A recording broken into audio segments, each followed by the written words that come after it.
नमस्कार, कैसे हैं आप सभी। उम्मीद है भाई अच्छे होंगे। आज हम क्लास 11th मैथ का पार्ट नंबर 3 आपके लिए लेके आए हैं। इससे पहले दो पार्ट में हमने क्लास 11th के चैप्टर 4 सम्मिश्र संख्याओं का बेसिक कॉन्सेप्ट समझा। सेकंड पार्ट में हमने पूरे क्वेश्चन देखे प्रश्न क्रमांक 10 तक।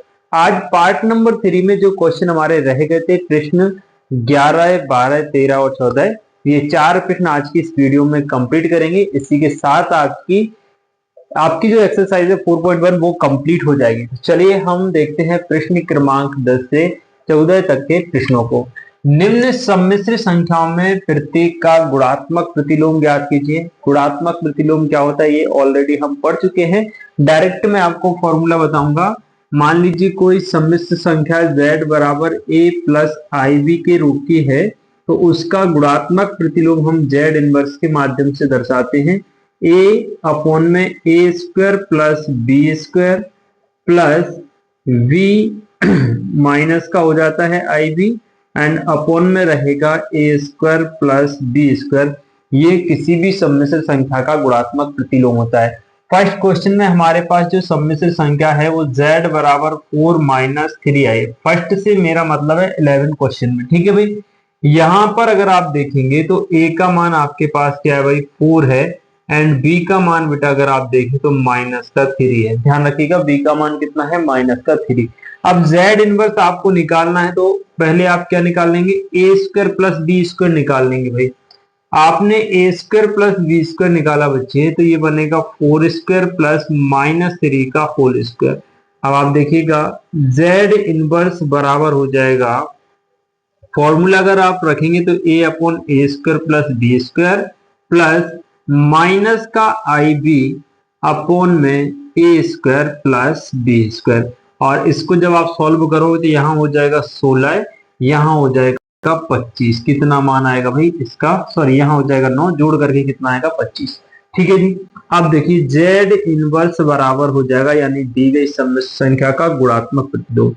a का मान भाई हमारे पास 4 है तो 4 रखेंगे, a square plus B square का मान 25 है तो 25 रखेंगे प्लस माइनस b का मान हमारे पास माइनस 3 है तो माइनस 3 रखेंगे और ये माइनस पहले से था, इसके अपॉन में भी क्या आ जाएगा भाई 25।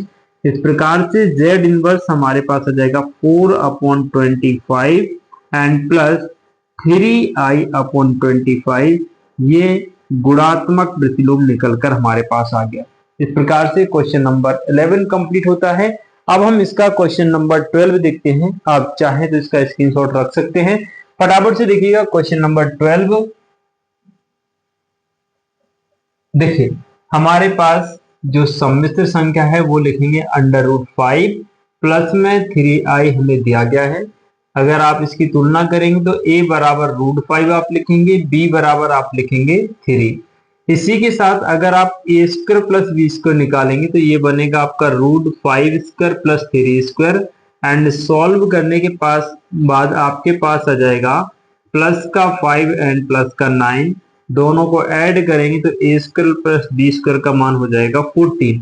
अब आप z इनवर्स निकालने के लिए फॉर्मूला रखिए, z इनवर्स बराबर a upon under root upon में a square plus b square and plus में माइनस का IB और इसके अपॉन में भी a square plus b square आप रखेंगे। यहाँ से आप देख पाएंगे z इनवर्स बराबर a यानी √5 और इसका जो होल स्क्वायर है दोनों का योग वो अपने पास कितना है 14। यहाँ पर माइनस प्लस माइनस हो जाएगा। b का मान हमारे पास 3 है तो आप 3 रखेंगे, i है तो i रखेंगे, अपॉन में हो जाएगा 14 और ये क्वेश्चन नंबर 12 आपका यहाँ पर कंप्लीट होता है। उम्मीद है आप समझ पाए होंगे। इसी के साथ हम देखते हैं फटाफट से क्वेश्चन नंबर 13। स्क्रीनशॉट आप इसका रख सकते हैं। देखिए क्वेश्चन नंबर 13 हमारे पास है z बराबर माइनस आई। तो z बराबर हमने माइनस आई लिखा, इसको हम कुछ इस प्रकार से लिख सकते हैं z बराबर 0 प्लस ब्रैकेट में माइनस आई। अब अगर हम a और b के मान ज्ञात करेंगे तो a का मान हमारे पास 0 रहेगा एंड b का मान हमारे पास माइनस 1 रहेगा i का गुणांक। ठीक है भाई, आपसे पूछा गया है कि z इनवर्स ज्ञात कीजिए। फॉर्मूला आप रख देंगे a स्क्वायर अपॉन में a square plus b square plus minus का IB अपॉन में a square plus b square. ये आपने फॉर्मूला रखा भाई। इस बार हमने क्या है a square plus b square का मान पहले नहीं निकाल पाए, तब भी कोई प्रॉब्लम नहीं, आप यहीं पे इसका मान निकाल लीजिएगा। a का मान तो भाई 0 है, अपॉन में 0 का वर्ग प्लस b का मान -1 है, इसका वर्ग हो जाएगा, प्लस माइनस i का मान -1 है तो -1 करेंगे, b है तो b है, और b की जगह अपने पास कितना है, -1 है, सॉरी, i की जगह क्या रहेगा i, और अपॉन में 0 का वर्ग प्लस -1 का वर्ग।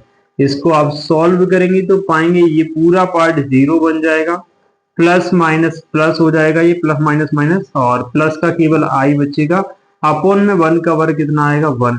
तो आप देख पाएंगे z इनवर्स का मान हो गया 0 प्लस i, या इसी को आप लिख सकते हैं z इनवर्स बराबर में i, ठीक है ना, या i ना लिख के इसको लिख दो 0 प्लस i। यही आपका आंसर है। क्वेश्चन नंबर 13 यहाँ पर कंप्लीट होता है। एक लास्ट क्वेश्चन हमारे पास बच रहा है, उसको भी हम यहाँ पर फिनिश करते हैं। 14 क्वेश्चन में दिए गए व्यंजक को a प्लस IV के रूप में व्यक्त करना है। जो भी नंबर है हमारे पास उसको हमने z के इक्वल में मान लिया भाई। तो z बराबर अगली स्टेप में आप क्या करेंगे, इनका कर देंगे मल्टीप्लाई। तो a plus B a minus B है, इसलिए ये बनेगा a स्क्वायर माइनस का b स्क्वायर, यानी i√5 का होल स्क्वायर।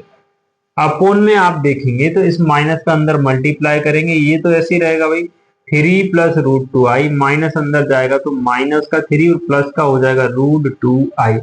इसके बाद आप पाएंगे ये बन जाएगा 9 और ये हो जाएगा प्लस का 5i, ठीक है ना, केवल प्लस का 5 क्यों हुआ, आप देखिए √5 का स्क्वायर 5 आएगा, i स्क्वायर का i स्क्वायर आएगा, i स्क्वायर का मान -1 रखेंगे, इसलिए ये हो जाएगा +1 और यहाँ पे प्लस का 5, यहाँ पे -3 + 3 चला जाएगा, √2i जोड़ करके 2√2i बनेगा। यहाँ से आप देखेंगे तो ये 14 हो जाएगा, अपॉन में 2√2i बनेगा, 2 से 14 7 टाइम चला जाएगा, हमारे पास जो बचा वो z बराबर हो जाएगा 7/√2i, ठीक है भाई।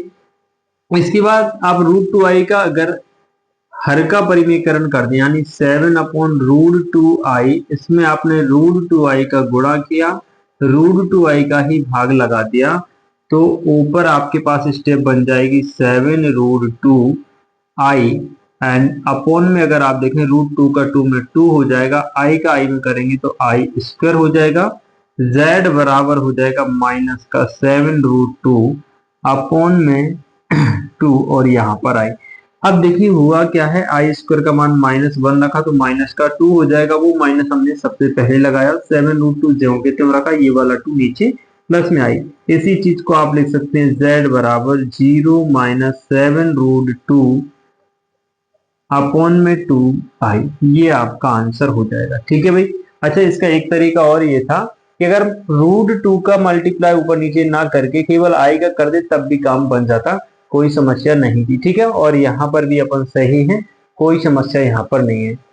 तो आज पार्ट नंबर 3 में हमने 4.1 प्रश्नावली को कंप्लीट किया। अब पार्ट 4 आएगा जो कि आपके एग्जाम पॉइंट ऑफ व्यू से काफी इंपॉर्टेंट होने वाला है। पार्ट 4 में हम वो इंपॉर्टेंट क्वेश्चन करेंगे जो कि आपकी विविध प्रश्नावली में है, आपके विविध उदाहरण में है, उनमें से केवल इंपॉर्टेंट क्वेश्चन मैं पार्ट नंबर 4 में आपको करवाऊंगा। तो तैयार रहिए, तब तक के लिए जय श्री राधे।